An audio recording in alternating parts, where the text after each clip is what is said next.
Hello guys, so may kakaiba dito, crossbreed yata to.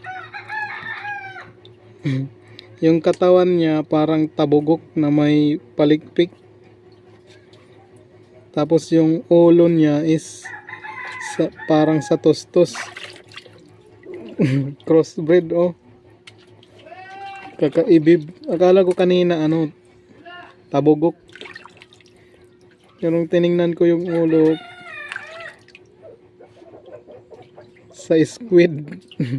Tapos yung katawan niya sa tabugok. Grabe, kakaiba, may palikpik pa oh. Oh.